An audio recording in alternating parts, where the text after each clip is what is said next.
उत्तर भारत की विंध्य पर्वतमाला के घने जंगलों के बीच एक ऐसा क्षेत्र था जहां नक्शों पर रास्ते तो बने थे, लेकिन जमीन पर पहुंचते पहुंचते वे रास्ते जैसे खुद ही गायब हो जाते थे। इसी क्षेत्र में बसा था एक छोटा सा गांव, अघोरपुर। दिन में यह गांव साधारण लगता था, लेकिन जैसे ही सूर्य ढलता, यहां की हवा में कुछ ऐसा बदल जाता था जिसे शब्दों में बांधना मुश्किल था। अघोरपुर की पहचान उसके बीचों बीच स्थित एक प्राचीन मंदिर से थी, काल भैरव मंदिर। मंदिर कितना पुराना था, इसका सही अनुमान कोई नहीं लगा पाया था।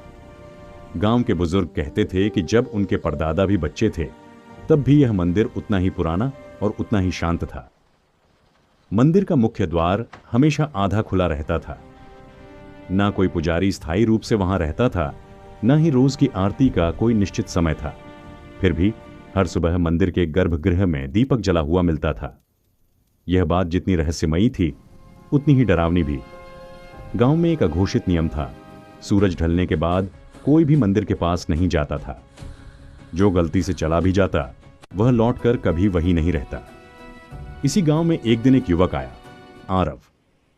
आरव एक इतिहास शोधकर्ता था। उसे भारत के उन मंदिरों पर रिसर्च करनी थी जिनका जिक्र किताबों में बहुत कम मिलता था, लेकिन लोक कथाओं में बहुत ज्यादा। काल भैरव मंदिर का नाम उसने एक पुराने ताम्रपत्र में पढ़ा था, जहां मंदिर को समय का द्वार कहा गया था। गांव पहुंचते ही आरव को लोगों की आंखों में अजीब सा डर दिखाई दिया। जब उसने मंदिर के बारे में पूछा, तो कई लोग बात बदलने लगे। कुछ ने साफ मना कर दिया और एक बूढ़े ने बस इतना कहा, मंदिर पत्थर का नहीं है बेटा, वो यादों का बना है। आरव ने इसे ग्रामीण अंधविश्वास समझा। उसने गांव के एक छोटे से धर्मशाला में ठहरने का फैसला किया, जो मंदिर से लगभग 500 मीटर दूर थी। पहली रात ही उसे नींद नहीं आई। आधी रात के करीब उसने सुना घंटी की आवाज, धीमी, बहुत धीमी, लेकिन साफ। समस्या यह थी कि गांव में उस समय कोई मंदिर की घंटी नहीं बजाता था। आरव चुपचाप उठा, खिड़की से बाहर झांका। मंदिर की दिशा से हल्की नीली रोशनी उठ रही थी, जैसे चांदनी नहीं, बल्कि कोई और ही प्रकाश हो। अगली सुबह उसने गांव के सबसे बुजुर्ग व्यक्ति हरिदत्त शास्त्री से मिलने का फैसला किया। हरिदत्त शास्त्री की उम्र 80 से ऊपर थी। उनकी आंखें कमजोर थीं, लेकिन याददाश्त बेहद तेज। जब आरव ने मंदिर का जिक्र किया, तो शास्त्री जी कुछ देर चुप रहे। फिर बोले, अगर सच जानना चाहते हो तो मंदिर नहीं, अपने भीतर झांकने की तैयारी करो। उन्होंने बताया कि काल भैरव मंदिर सिर्फ पूजा की जगह नहीं है। वह उन लोगों को बुलाता है जिनके जीवन में कोई अधूरा सच, कोई दबा हुआ अपराध या कोई गहरी पीड़ा छुपी होती है। शास्त्री जी ने बताया कि बरसों पहले गांव में एक बड़ा कांड हुआ था। उस समय मंदिर में एक साधु रहते थे, भैरवानंद। कहा जाता है कि उन्हें भविष्य दिखता था। एक दिन उन्होंने गांव वालों से कहा था, यह मंदिर अब देवता का नहीं, समय का है। जो भीतर जाएगा वह अपने अतीत से बाहर नहीं आ पाएगा। कुछ दिनों बाद साधु अचानक गायब हो गए और तभी से मंदिर बदल गया।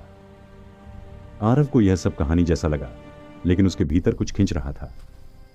तीसरी रात उसने तय कर लिया कि वह मंदिर जाएगा। रात के लगभग 2 बजे, जब पूरा गांव सो चुका था, आरव धीरे धीरे मंदिर की ओर बढ़ा। जैसे जैसे वह पास पहुंचा, हवा ठंडी होती गई। उसकी सांसें भारी होने लगी। मंदिर का द्वार खुद ब खुद खुला।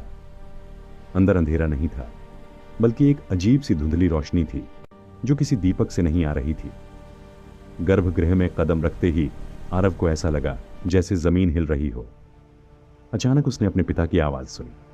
उसके पिता, जो बचपन में एक सड़क हादसे में मारे गए थे। आरव पलटा। वहां उसका बचपन खड़ा था। वही उम्र, वही आंखें, वही डर। मंदिर अब मंदिर नहीं रहा था, वह स्मृतियों का गलियारा बन चुका था। आरव को दिखाया गया कि उसके पिता की मौत दुर्घटना नहीं थी, वह किसी की लापरवाही का नतीजा थी, और वह कोई खुद आरव था, जिसने बचपन में एक छोटी सी गलती की थी, जिसे परिवार ने कभी उजागर नहीं किया। आरव जमीन पर बैठ गया। उसकी आंखों से आंसू बहने लगे। तभी गर्भगृह में एक आवाज गूंजी, सच स्वीकार करोगे तो मुक्त हो जाओगे। आरव ने पहली बार खुद से झूठ बोलना छोड़ा। जैसे ही उसने सच को स्वीकार किया, मंदिर की दीवारें कांपने लगीं। रोशनी तेज हो गई। और अगले ही पल वह मंदिर के बाहर पड़ा था। सुबह गांव वालों ने देखा कि मंदिर के द्वार पूरी तरह बंद थे। नीली रोशनी गायब थी। घंटी की आवाज बंद हो चुकी थी।